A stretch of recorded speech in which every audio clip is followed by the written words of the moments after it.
এই সময়টা আপনি একটু ঠান্ডা মাথায় বাসায় গিয়ে চিন্তা করেন। আজকে আদনান ভাই ওয়াজ করে গেছে, আমি একটু চিন্তা করি, আপনার আমার হায়াত সর্বোচ্চ হয়তো ৬০-৭০ বছর, আরো হয়তো আল্লাহ বাড়াই দিলে ১০০ বছর, এর বেশি গড়াইও আমাদের নাই, আছে?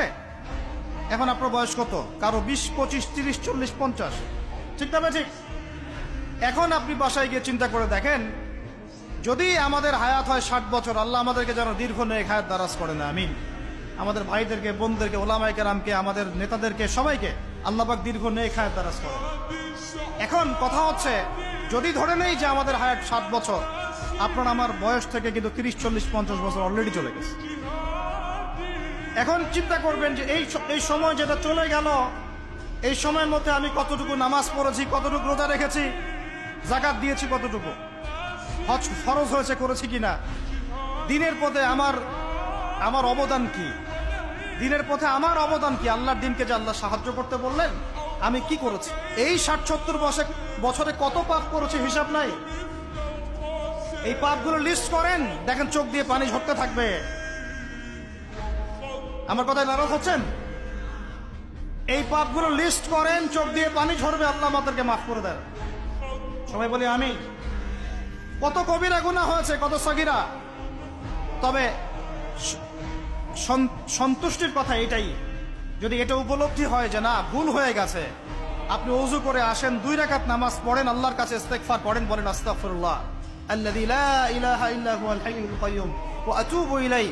আল্লাহ পাক এক মুহূর্তে আপনার সব পাপ তো মাফ করে দিবেনই, সব গুনাহকে নেকি দিয়ে পরিবর্তন করে দিবেন ইনশাআল্লাহ। সময়ের কসম বলতে আল্লাহ কি বুঝিয়েছেন ভাই আমার সাথে বলেন? সময়ের গুরুত্ব, সময়ের, আরো আসতে বলেন, সময়ের, ওয়াল আসরি মানে সময়ের কসম, মানে সময়ের গুরুত্ব। আমাদেরকে সময়কে গুরুত্ব প্রদান করতে হবে। আল্লাহ পাক তৌফিক দান করেন।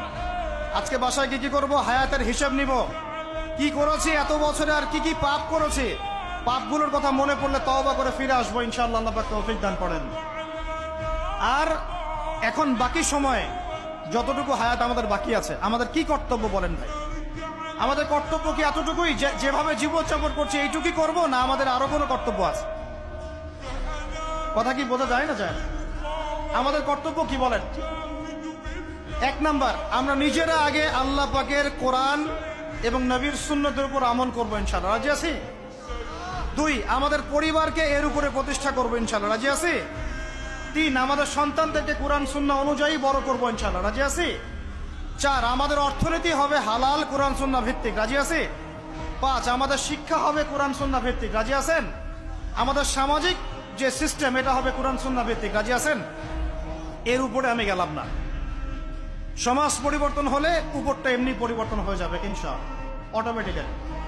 বলে আসরি, সময়ের কসম। আরেকটা বিষয়, সময়ের কসম বলতে আল্লাহ পাক এটাও বুঝিয়েছেন, একটু অতীতের দিকে তাকায় দেখেন। কোন দিকে? অতীতের দিকে, পাস্টের দিকে তাকান, অতীতের দিকে তাকান। যুগ যুগ ধরে একটা সুন্নতের দিকে আপনি তাকান, যে পৃথিবীর শুরু থেকে কিয়ামত পর্যন্ত আল্লাহ পাকের একটা সুন্নত আছে। আল্লাহর সুন্নত কি? আল্লাহর সুন্নত এটা, প্রত্যেক যুগে যুগে যে বা যারাই আল্লাহর বিধান মেনে চলেছে, আল্লাহ পাক তাদেরকে দুনিয়াতেও সমৃদ্ধি দিয়েছেন, পরকালে জান্নাত দিয়েছেন, সুবহানাল্লাহ। আর দুনিয়াতে প্রত্যেক যুগে যুগে যে বা যারাই আল্লাহর বিধান মানে নাই, রাসূলের বিধান মানে নাই, আল্লাহ দুনিয়াতে লাঞ্ছিত করেছেন, পরকালে জাহান্নাম দিয়েছেন। বলেন নাউজুবিল্লাহ। আমার কথা বুঝতে পারলেন ভাই? আরো একবার রিপিট করছি, আল্লাহর সুন্নত কি? আল্লাহর সুন্নত হচ্ছে প্রত্যেক যুগে যুগে যে বা যারাই আল্লাহ এবং তার রাসূলের বিধান মেনে চলেছে, আল্লাহ দুনিয়াতেও সুখী করেছেন, পরকালেও জান্নাত দিয়েছেন। প্রত্যেক যুগে যুগে যে বা যারাই দুনিয়াতে আল্লাহ এবং তার রাসূলের বিধান মেনে চলে নাই, দুনিয়াতেও লাঞ্ছনা, পরকালেও বলেন লাঞ্ছনা। এখন একটা এক্সাম্পল দেই, নূহ আলাইহিস সালামের যুগ দেখেন, যারা আল্লাহর বিধান মেনেছে আল্লাহ নাজাত দিয়েছেন, মানে নাই ডুবিয়ে মেরেছেন, ঠিক আছে কথা? মূসার যুগ দেখেন আলাইহিস সালাম, আল্লাহর বিধান মেনেছে, বনু ইসরাইলকে নাজাত দিয়েছেন, মানে নাই ফেরাউনকে ডুবায় মেরেছেন। দেখেন আপনি শুআয়বের কওমকে দেখেন, শুআয়ব আলাইহিস সালামের কওম, কওমে মাদিয়ান, আল্লাহর বিধান মেনেছে, যারা আল্লাহ পাক নাজাত দিয়েছেন, মানে নাই ভূমিকম্প দিয়ে ধ্বংস করেছে। কওমে লূত, কিছু মানুষ বিধান মেনেছে, আল্লাহ নাজাত দিয়েছেন, মানে নাই আল্লাহ রাব্বুল আলামিন লূত আলাইহিস সালামের কওমকে একদম আসমানে উঠিয়ে পাথর নিক্ষেপ করে থেতলা করে আবার উল্টা দিকে দাফন করে দিয়েছে। নাউজুবিল্লাহ। এদের পাপ ছিল, এটা সমকামী ছিল, সমকামী। যে সমকামীটা এখন ছড়িয়ে পড়ছে আপনাদের মধ্যে। নাউজুবিল্লাহ। আল্লাহ পাক আমাদেরকে হেফাজত করেন। একইভাবে নবী সাল্লাল্লাহু আলাইহি ওয়াসাল্লামের যুগ তাকান, এই যে আবু জেহেল, আবু লাহাব, উতবা, শাইবা, রাবিআ, এরা আল্লাহর বিধান মানে নাই, আল্লাহ ধ্বংস করেছে। আবু বকর, ওমর, ওসমান, আলী রাদিয়াল্লাহু আনহু আজমাইন, তারা মেনেছেন, আল্লাহ দুনিয়াতে সমৃদ্ধি দিয়েছেন, পরকালে জান্নাত। বুঝাতে পারলাম কি ভাই? বলে আসরি মানে কি বুঝাতে পারলাম? আল্লাহ পাক এই সময়ের কসম করে বলছেন, হে মানুষ শোনো, ইন্নাল ইনসানা লাফি খুসর, সমস্ত মানুষই ক্ষতির মধ্যে আছে। বলেন আউযুবিল্লাহ। এখানে আল্লাহ পাক একদম আমভাবে সবাইকে বলছেন, সবাই ক্ষতির মধ্যে আছে। মানুষের ক্ষতি কয় প্রকার? আমার সাথে বলেন, মানুষের ক্ষতি দুই প্রকার। কয় প্রকার? মানুষের ক্ষতি কয় প্রকার? এক, ইহকালীন ক্ষতি, দুই, পরকালীন ক্ষতি। এক, ইহকালীন ক্ষতি, দুই, পরকালীন ক্ষতি। ইহকালীন ক্ষতি কি? ইহকালীন ক্ষতি হচ্ছে সূরাতুল রুমের এই আয়াতটা। আল্লাহ পাক বলছেন, বা'দা আউযু বিল্লাহি মিনাশ শাইতানির রাজীম, যাহারাল ফাসাদু ফিল বাররি ওয়াল বাহরি বিমা কাসাবাত আইদিন নাস।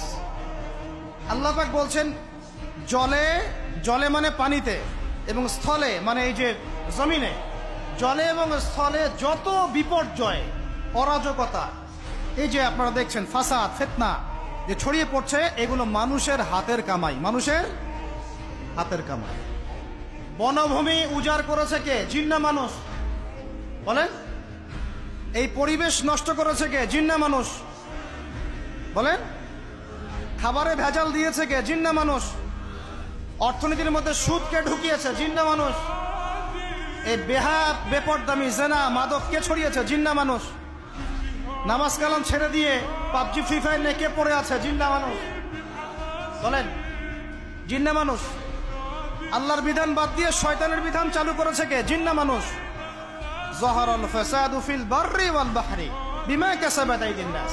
জলে স্থলে যত বিপর্যয়, অরাজকতা, সমস্যা, এগুলো মানুষের হাতের কামাই। বলেন আউযুবিল্লাহ। আমরা যা করব তাই পাবো। আমরা যা করব তাই। মাদক খাচ্ছেন আপনি, আপনাকে ফল ভোগ করতে হবে। সুদ খাচ্ছেন আপনি, আপনাকেই ফল ভোগ করতে হবে। এই বেহায়ের মতো মেয়েরা চলছে, ওকেই দেখবেন ফল ভোগ করতে হবে। মেয়ের সাথে হারাম সম্পর্ক করছেন, আপনাকে ফল ভোগ করতে হবে। যে যে পাপ করবে তাকে তার ফল ভোগ করতেই হবে। আল্লাহ পাক আমাদেরকে হেফাজত করেন, মাফ করেন। আমি তাহলে মানুষের একটা ক্ষতি পেলাম, ইহকালীন ক্ষতি। কি ক্ষতি ভাই?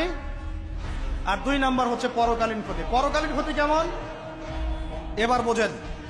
এই যে আমরা নিশ্চিন্তে ঘুমাই, সারা জীবন 30, 40, 50 বছর নিশ্চিন্তে কাটাচ্ছি, কোনো ফিকির নাই, নিজের পরিবারের, সমাজের, রাষ্ট্রের, উম্মার কোনো ফিকির নাই, অথচ এই মানুষের সামনে অপেক্ষা করছে মৃত্যু। জি, আজকে থেকে 100 বছর পরে আমাদের মধ্যে কেউ থাকবে না পৃথিবীতে, এটাই সত্য। তারপরে আছে কবরের সওয়াল জবাব, তারপরে মিজান, এই ফুলসিরাত, পুনরুত্থান, জান্নাত, জাহান্নাম, এগুলো আমাদের সামনে অপেক্ষা করছে।